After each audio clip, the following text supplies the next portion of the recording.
Ok, chicos, vamos a terminar entonces en esta última hora ya. Vamos a ir con nutrición, obesidad y dislipidemias, donde aquí yo lo que quiero básicamente es reforzar el tema de dislipidemias, que es lo que suelen preguntar con mayor frecuencia. Cuando nosotros hablamos de dislipidemias, acuérdense ustedes que dislipidemias van a ser las alteraciones que se producen en los niveles de colesterol y triglicéridos. ¿Ya? Cuando se elevan o se alteran estos niveles, ahí estamos hablando de una dislipidemia. En cuanto a la etiología, chicos, las dislipidemias pueden clasificarse en dos tipos, ¿ya? Dislipidemias primarias y dislipidemias secundarias. ¿Cuáles son las dislipidemias más frecuentes? Las dislipidemias más frecuentes son las secundarias. Son las que se deben a la mala alimentación, malos estilos de vida, son las que se deben, por ejemplo, a algunas enfermedades, como por ejemplo secundarias a diabetes, secundarias a hipotiroidismo, ¿no? Secundarias al uso de ciertos medicamentos o, por ejemplo, asociada al uso de alcohol, ¿no? Hay una causa que identifica que el paciente tenga una dislipidemia. Y en el caso de las primarias en este caso van a ser patologías que generalmente van a estar asociadas a alteraciones genéticas que van a hacer que los pacientes tengan niveles de colesterol y triglicéridos elevados. ¿Cómo lo diferencian ustedes? Generalmente las dislipidemias primarias se van a presentar desde jóvenes, son pacientes que desde joven van a presentar niveles que generalmente son niveles de colesterol o triglicéridos, porque se puede elevar uno, se pueden elevar los dos muy elevados, van a estar muy elevados, que no se van a justificar para un paciente joven tener esos niveles tan elevados de colesterol y triglicéridos. En la familia van a haber antecedentes familiares de problemas similares de colesterol y triglicéridos. Y en el examen físico ustedes van a poder encontrar algunos signos que les van a orientar a que haya el depósito de colesterol en ciertos tejidos o de triglicéridos en ciertos tejidos debido a los altos valores que se tienen en sangre, como por ejemplo la presencia de santomas o la presencia de santelasmas.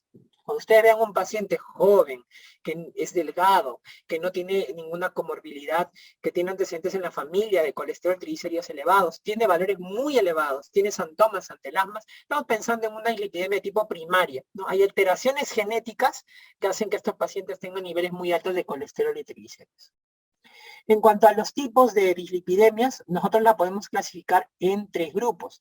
Vamos a clasificar aquellos pacientes en los cuales solamente hay una elevación de los niveles de colesterol. En ese caso se denomina hipercolesterolemia. ¿Ya? Vamos a tener aquellos que tienen una elevación solo en los triglicéridos. En ese caso se habla de una hipertrigliceridemia.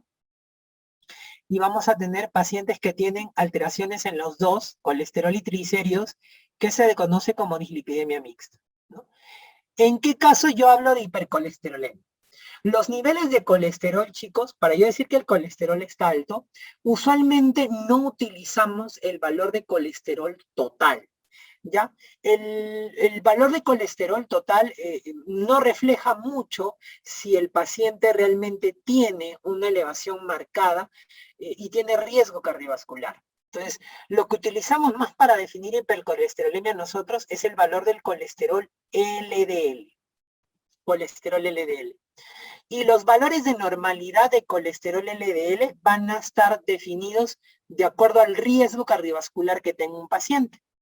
Si mi paciente no tiene factores de riesgo cardiovascular, es delgado, no tiene hipertensión, no tiene diabetes, no fuma, como yo, como ustedes, en ese caso, decimos o hablaremos que hay hipercolesterolemia cuando el colesterol LDL sea mayor de 130. Si mi paciente tiene factores de riesgo cardiovascular, es diabético, es hipertenso, es obeso, fuma, hipercolesterolemia si el LDL es mayor de 5. Y si mi paciente ya ha tenido enfermedad cardiovascular manifiesta, o sea, se ha infartado, ha tenido un ACV, tiene enfermedad arterial periférica, LDL mayor de 70, ya nos habla de que hay una hipercolesterolemia, que hay un incremento en los niveles de colesterol. Si ustedes se quieren fijar de todas maneras en el valor del colesterol total, el colesterol total generalmente se considera mayor de 200 como rango de hipercolesterolemia. Pero como le digo, el colesterol total no ayuda mucho, más ayuda el valor del colesterol LDL teniendo en cuenta los riesgos. En el caso de triglicéridos, se denomina como hipertrigliceridemia cuando el valor de los triglicéridos es mayor de 150. Sin embargo, hay que tener en cuenta que se considerará como una hipertrigliceridemia severa si el paciente tiene un valor de 500 a más. Y este valor hay que tener cuidado porque este valor está en relación a que aumenta la chance de que el paciente presente pancreatitis a consecuencia de la hipertrigliceridemia. En el caso de la mixta, será que el paciente que tenga alteración en los dos, tenga tanto colesterol LDL alto como triglicéridos elevados, y en algunos casos se va a asociar también que estos pacientes tienen colesterol HDL bajo. A eso se le llama una dislipidemia mixta. Para el tratamiento de la dislipidemia, chicos, ustedes tienen principalmente dos grupos farmacológicos, estatinas y fibratos. En el caso de las estatinas, acuérdense que las estatinas son la atorvastatina, la simvastatina, la rosuvastatina. Las estatinas son el tratamiento de elección, ¿para qué? Para el tratamiento de la hipercolesterolemia. Mientras que los fibratos, ¿ya?, son el tratamiento de elección para la hipertrigliceridemia. En el caso de las estatinas, ya chicos, las estatinas, ¿en qué momento o en qué casos yo voy a dar estatinas en mi paciente que tiene hipercolesterolemia? Entonces, yo les voy a dar datos prácticos para el manejo de la hipercolesterolemia. Si mi paciente no tiene factores de riesgo cardiovascular y su colesterol LDL se encuentra entre 130 y 190, yo digo, primero dieta, y si no mejora luego de la dieta, después de unos 3 meses, estatinas.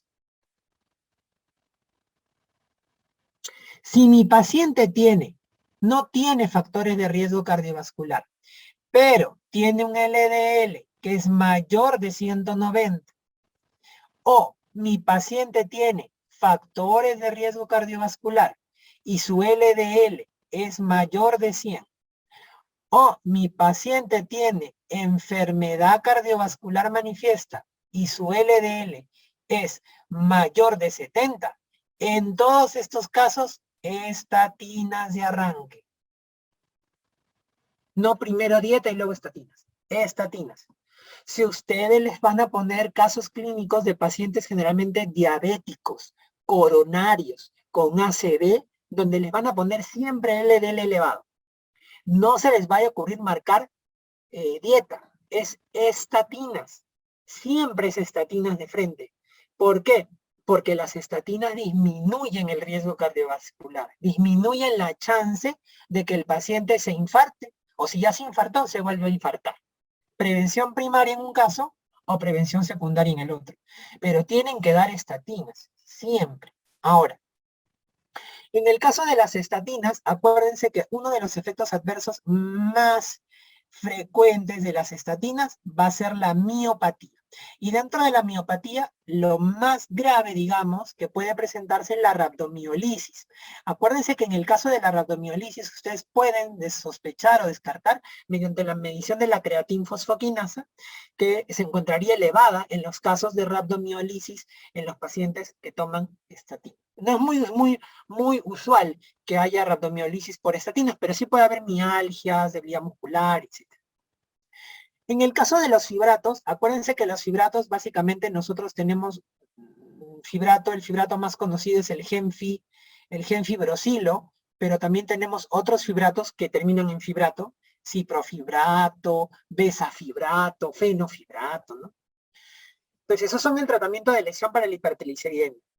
¿Cómo se maneja la hipertrigliceridemia? Si ustedes tienen un paciente que tiene los triglicéridos entre 150 y 499, yo puedo darle primero dieta y luego fibratos. Pero si yo tengo un paciente que tiene triglicéridos que es mayor o igual a 500, en ese caso yo siempre tengo que dar fibratos. Siempre. Ahora, esto es obviamente manejable y dependiendo de cada paciente.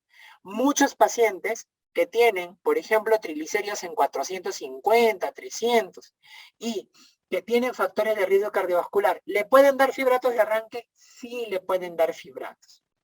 Pero siempre la condición obligatoria para dar fibratos sí o sí de arranque es que los triglicéridos están 500 o más.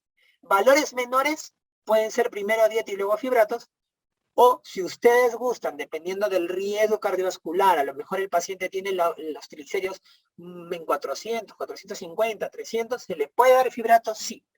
Pero siempre la condición obligatoria para dar fibratos es triglicéridos más de 500. Una condición importante que tienen que saber es que si el paciente que está tomando estatinas, yo le doy un fibrato, aumenta la chance de que tenga mayor miopatía. Por eso es que se trata de evitar la combinación entre fibratos y estatinas. Otros medicamentos para el tratamiento de las dislipidemias vamos a tener los famosos omega 3. Los omega 3 ayudan al tratamiento de la hipertrigliceridemia. Acuérdense que de manera natural yo voy a encontrar omega 3 en los pescados, sobre todo los pescados de tipo azul, van a ser ricos en omega 3, pero también venden suplementos de omega 3. Y otro grupo farmacológico que se puede utilizar para el tratamiento de las dislipidemias es el ezetimibe, que se utiliza en el caso de la hipercolesterolemia. Y lo que hace básicamente es disminuir la absorción de colesterol a nivel intestinal. Generalmente se utiliza en los casos de pacientes que no responden a estatinas. Hay otros fármacos que en nuestro país no disponemos y que no utilizamos para las hipertrigliceridemias, como por ejemplo niacina, secuestradores de las sales biliares o otros mucho más recientes como los PSK9, pero esos fármacos no los utilizamos, son fármacos, en el caso de los PSK9, que son más de especialidad, no les van a preguntar a ustedes sobre ellos. Más le van a preguntar sobre fibratos y estatinas. ¿Ya? Entonces tengan en cuenta esa consideración, ¿ya? No, a ver, chicos, no, miren, en el caso de sin factores de riesgo cardiovascular, para decir que que hay hipercolesterolemia, es colesterol LDL más de 300. Pero cuando ustedes van al tratamiento, si el paciente tiene entre 130 y 190, es primero dieta y luego estatinas. O sea, si el paciente no tiene factores de riesgo cardiovascular, pero tiene colesterol LDL en 150, sí tiene hipercolesterolemia, pero lo podría tratar primero con dieta y luego, si no mejor, estatinas. Pero si mi paciente no tiene factores de riesgo cardiovascular y la LDL está muy alta, más de 190, y sí tengo que dar estatinas de arranque. La dosis de los medicamentos no les van a preguntar, pero usualmente va a estar en relación a la elevación que tenga del colesterol. ¿Qué tan alto está el colesterol?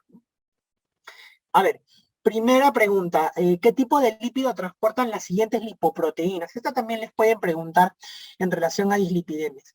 El colesterol, el LDL, la lipoproteína LDL, ¿qué transporta? ¿Colesterol o triglicéridos? La LDL. La LDL transporta colesterol, no se olviden. Y transporta colesterol, acuérdense ustedes, del hígado hacia los tejidos. No se olviden, del hígado hacia los tejidos. El HDL, ¿qué transporta? ¿Colesterol o triglicéridos? El HDL también transporta colesterol. Pero el transporte de colesterol, ¿cómo es? El transporte del colesterol con el HDL es inverso. Es de los tejidos al hígado. A este transporte de colesterol se le conoce como transporte reverso del colesterol. Y he aquí que ustedes cuando hablan colesterol, el LDL es el bueno, el HDL es el malo. ¿Por qué el LDL es el malo?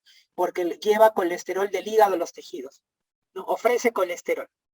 El HDL, ¿por qué es bueno? Porque recoge el colesterol de los tejidos y los lleva al hígado para metabolizar. El VLDL ¿qué transporta? ¿Transporta más colesterol o transporta triglicéridos? VLDL. Acuérdense, el VLDL, chicos, ¿ya? Por más que esté dentro del parámetro de colesterol, el VLDL transporta más triglicéridos. ¿Y transporta triglicéridos de dónde? Transporta triglicéridos endógenos. Son los triglicéridos que han sido fabricados, sintetizados en el hígado. ¿Y los kilomicrones qué transportan? ¿Colesterol o triglicéridos? Transportan triglicéridos, pero transportan triglicéridos que son exógenos, o sea, que vienen de la dieta.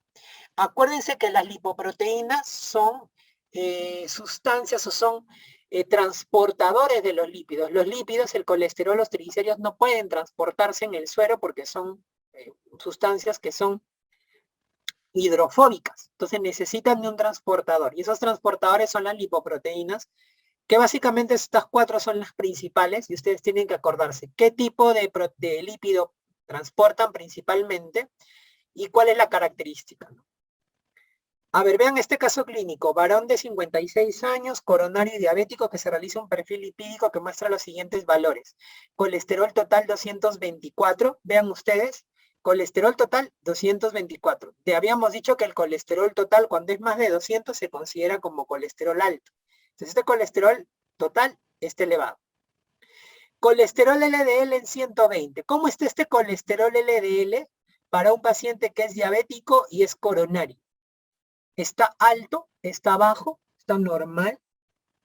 Es diabético y es coronario. Está alto. Acuérdense que habíamos dicho que paciente coronario, es decir, ya se infartó, tiene una enfermedad cardiovascular. El colesterol LDL más de 70 ya me habla de que el colesterol está elevado. Entonces, este paciente tiene colesterol LDL. El HDL le ha salido en 35. Acuérdense que como el HDL es el colesterol bueno, el HDL usualmente tiene que ser, en un varón debe ser mínimo, debe ser 40, o sea, debería ser más de 40, y en una mujer mínimo 50, o sea, debería ser más de 50. Este paciente tiene 35, por tanto el colesterol HDL está disminuido, y eso también es un factor de riesgo cardiovascular. Y los triglicéridos están en 245. Deben ser hasta 150, ¿no? Entonces, en este caso, 245 está elevado. Nos preguntan por el tratamiento indicado para este paciente. Yo les pregunto, ¿este paciente tiene como diagnóstico qué cosa? ¿Una dislipidemia de qué tipo? Es una dislipidemia mixta, ¿no es cierto? Porque tiene tanto colesterol como triglicéridos elevados.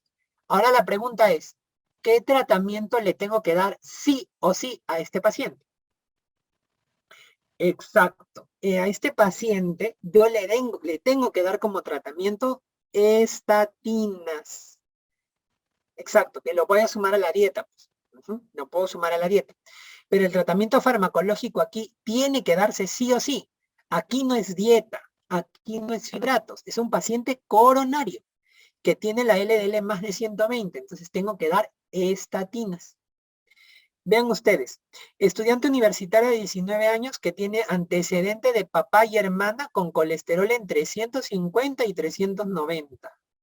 Al examen pesa 50 y tiene una talla de 1,50, o sea, el peso realmente no está elevado, no está con obesidad y tiene 19 años con antecedentes familiares. Santomas tendinosos y su perfil lipídico, vean ustedes, colesterol 400, triglicéridos 140, colesterol HDL 50 y LDL 322. Vean ustedes, ¿cuál es el diagnóstico de esta paciente? ¿Qué tipo de dislipidemia tiene esta paciente? ¿Tiene una? Exacto. Tiene una hipercolesterolemia. Acuérdense, vean, los triglicéridos están en 140, están normales. Tiene una hipercolesterolemia, que es una hipercolesterolemia, como tal como lo mencionan ustedes, de tipo primaria, es una dislipidemia primaria. A esto nosotros le denominamos como una hipercolesterolemia familiar. Familiar. Mujer con talla de 1,60 y de peso de 100 kilos. ¿Cuál es el diagnóstico de esta paciente en relación a obesidad? Aquí nos están preguntando, referente a teniendo el dato del peso y de la talla, ¿qué tipo de obesidad tiene la paciente?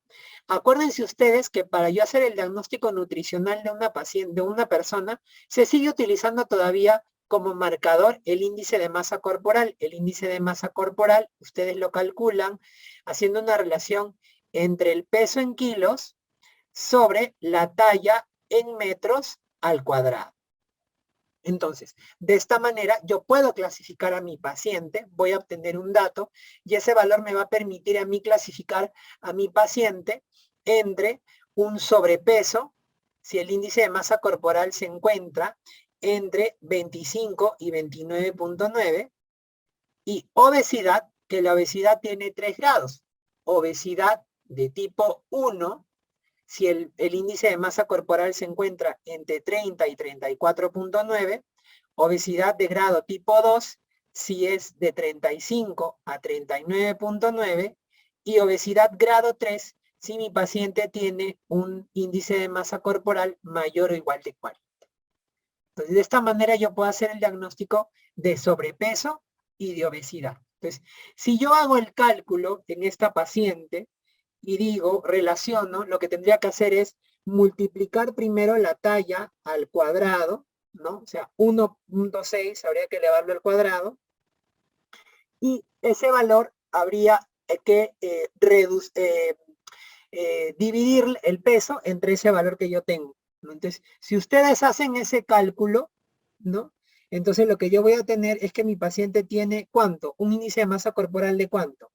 ¿Alguien lo ha calculado?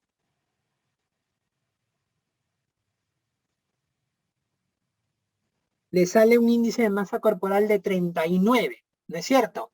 Entonces, el índice de masa corporal de 39 me diría que esta paciente tiene un índice o un grado de obesidad ¿de qué tipo? De grado 2. De grado 2. No se olvide. A ver, ¿cuál es el componente más importante para el diagnóstico del síndrome metabólico? Cuando ustedes, chicos, tengan diagnóstico, cuando ustedes hablen de síndrome metabólico, el síndrome metabólico hace referencia a un conjunto de alteraciones que van a estar en relación a aquellos pacientes que tienen, ¿qué cosa? Que tienen la presencia de obesidad abdominal, que esta obesidad abdominal genera como complicación o como consecuencia que haya la presencia de ¿qué? De resistencia a la insulina.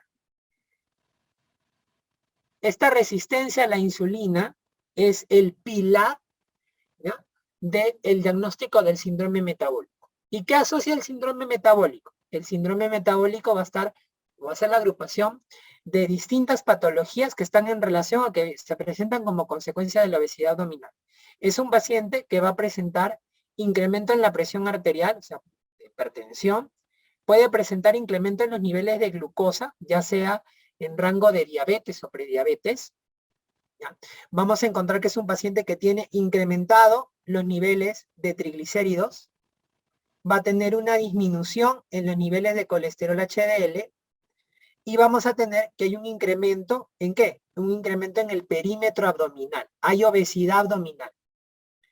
Y de estos componentes, digamos que el que marca más el síndrome metabólico es el incremento del perímetro abdominal, que está en relación con este fenómeno fisiopatológico que es la resistencia a la insulina. Entonces, cuando ustedes le pregunten por el mecanismo fisiopatológico, el componente más importante para definir síndrome metabólico es la resistencia a la insulina. No se olvide. Un poquito de deficiencia de vitaminas y de minerales que a veces preguntan. ¿Qué consecuencias se produce por la deficiencia de vitamina A? ¿Cuál es la patología que se produce por la deficiencia de vitamina A? Exacto, por la deficiencia de vitamina A lo que vamos a poder encontrar es la presencia de ceguera nocturna, ¿no? También se puede asociar la famosa queratomalacia, ¿no? El paciente, aparte de tener la ceguera nocturna, ¿qué es lo que presenta? Presenta sequedad en el ojo, hay cerosis, puede haber engrosamiento de la córnea, puede haber úlceras corneales, ¿no? En estos pacientes. Y acuérdense que un signo patognomónico de la deficiencia de vitamina A son las famosas manchas de Bitot. Cuando ustedes vean en un caso clínico un paciente que les hablan de, generalmente son niños, ceguera nocturna, cerosis, úlcera corneal, manchas de Bitot, ustedes tienen que estar pensando en la deficiencia por vitamina. La deficiencia de vitamina D, ¿qué consecuencia produce? Deficiencia de vitamina D. Acuérdense ustedes que la vitamina D está en relación con el calcio. Entonces va a producir básicamente dos alteraciones a nivel óseo. El raquitismo, si es que la deficiencia de vitamina D se produce en los niños, y osteomalacia, si es que se produce en adultos. La deficiencia de vitamina C, ¿qué produce? ¿Qué patología produce? ¿Se acuerdan ustedes? Exacto. La deficiencia de vitamina C va a producir escorbuto. Acuérdense que en el caso del escorbuto, ¿por qué se caracteriza el escorbuto? Se caracteriza por la presencia de hemorragia gingival, la presencia de petequias, de equimosis, ¿no? Acuérdense que la vitamina C es importante para la formación del colágeno y el colágeno es importante para la integridad de los vasos sanguíneos, la integridad del tejido conectivo. Entonces estos pacientes hacen, los vasos capilares son frágiles y empiezan a hacer hemorragia gingival, sobre todo es lo que caracteriza, asociado a la presencia de petequias, de equimosis. La deficiencia de tiamina de B1, la vitamina tiamina es la vitamina B1. ¿Qué patología produce? ¿Se acuerdan ustedes? Exacto, va a producir básicamente la patología más, digamos, conocida va a ser el beriberi, ¿no?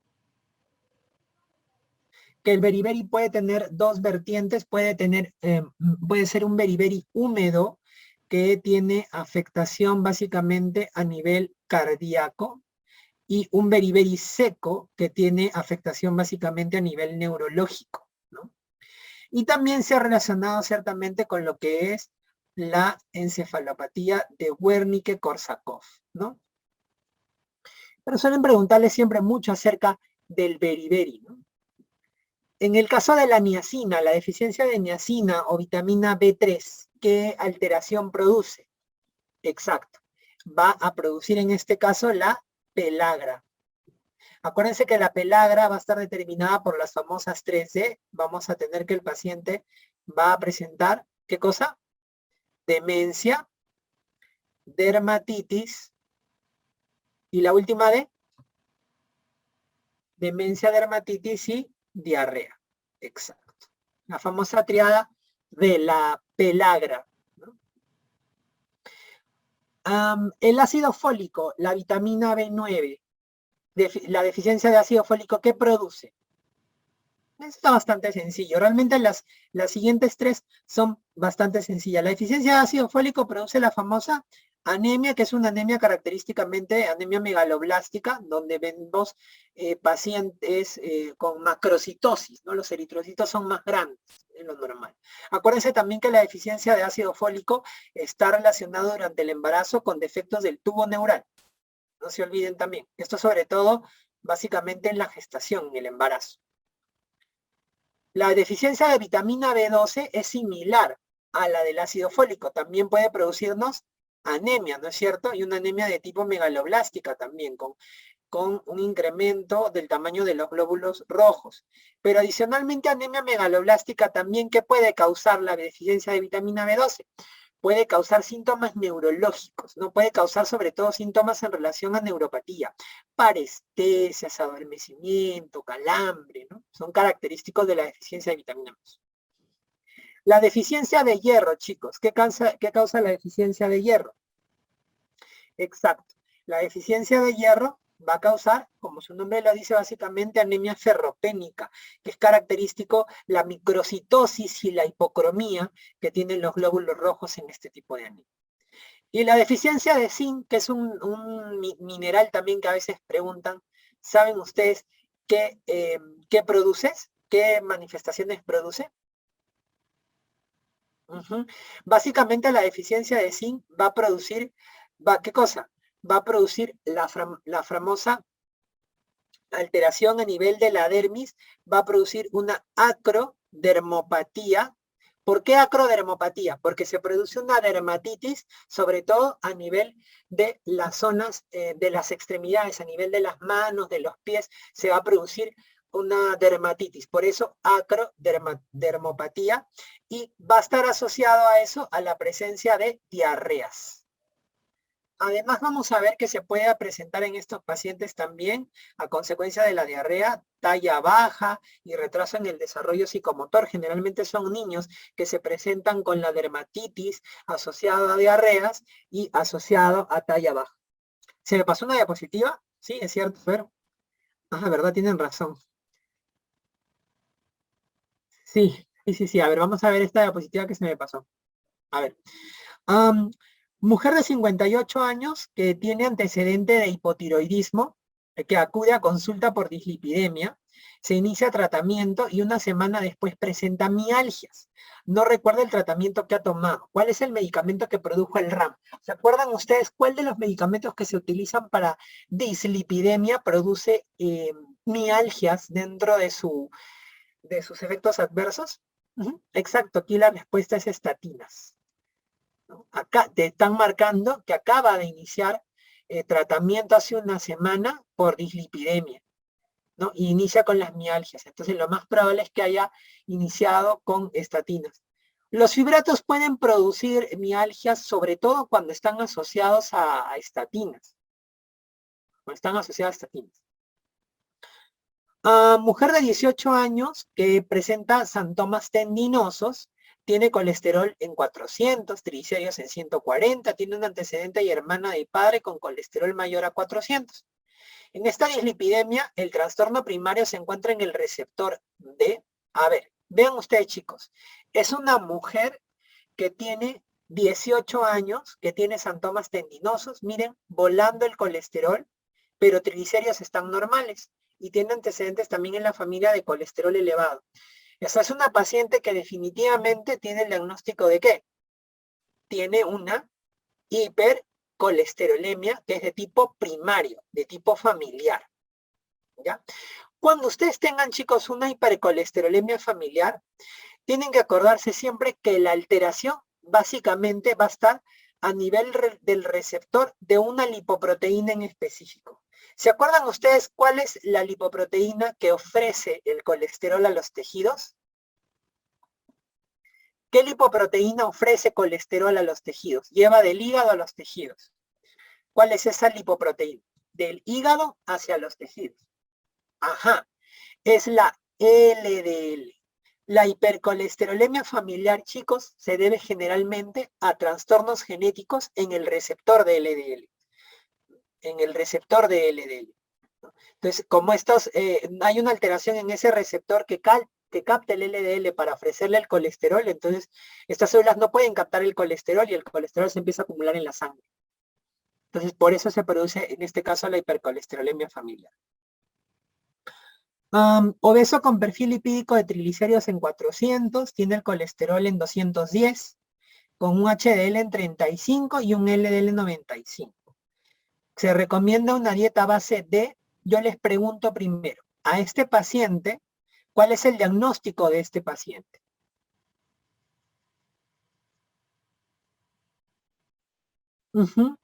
Tiene una elevación de los triglicéridos y tiene ciertamente también alteración en el colesterol HDL que está bajo y el colesterol total que está alto. Básicamente es una dislipidemia mixta, pero es a predominio de ¿qué? A predominio de triglicéridos, ¿no es cierto? Ahora, yo les había dicho a ustedes que en el caso de la hipertrigliceridemia el tratamiento es con fibratos, ¿no? Pero también podemos utilizar otro tipo de arsenal, en el arsenal terapéutico que son los famosos omega 3, ¿no? ¿En qué alimentos ustedes encuentran los omega 3? Si yo le quisiera decir a este paciente, coma usted alimentos ricos en omega 3, porque usted tiene triglicéridos altos, no le voy a dar ahorita fibratos. Entonces yo le voy a recomendar exacto una dieta base de omega 3 que lo voy a encontrar básicamente en los pescados azules. Pescados azules.